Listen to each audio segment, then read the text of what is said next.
If the international system is anarchic, with no world government above states, then why do countries create powerful international organizations? Why do rival powers sit in the same institutions even while competing outside them? And why do decisions made in New York, Washington, or Geneva influence policies worldwide? International organizations exist because states recognize that even in an anarchic system, coordination reduces uncertainty and lowers the cost of conflict.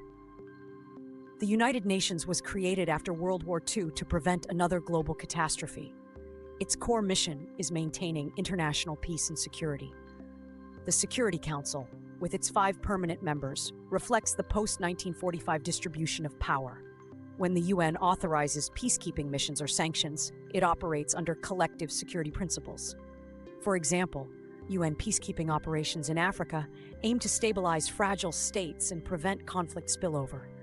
However, when permanent members disagree, as seen in debates over Syria or Ukraine, institutional limits become visible. The UN reflects both cooperation and power politics. The International Monetary Fund and the World Bank were established to stabilize the global financial system and support economic development.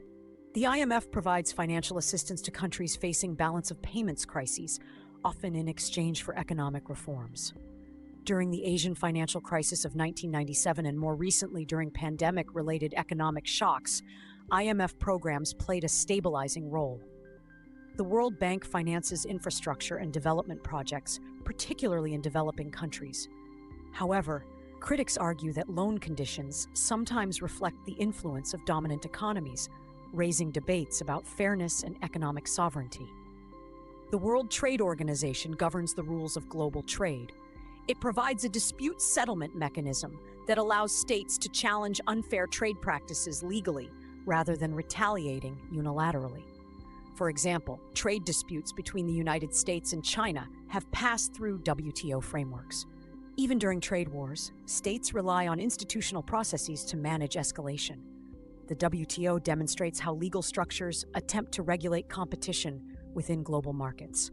International organizations serve multiple functions. They reduce uncertainty, create norms, provide forums for negotiation, and coordinate responses to shared challenges. Climate change negotiations under UN frameworks illustrate how institutions attempt to align national policies with global goals. Financial coordination during crises shows how interconnected markets require structured oversight. Even sanctions regimes often operate through institutional cooperation rather than unilateral action. Yet these organizations do not eliminate power politics, they reflect it. Voting structures in the IMF mirror economic weight. The UN Security Council gives veto power to major states. Trade negotiations often reveal asymmetries between developed and developing economies. Institutions facilitate cooperation, but they operate within the broader distribution of global power. Understanding international organizations means recognizing both their coordinating role and their structural limitations. And now that you understand how institutions attempt to manage global interdependence, the next step is to examine how conflict persists despite these frameworks, beginning with the causes of war and the study of security.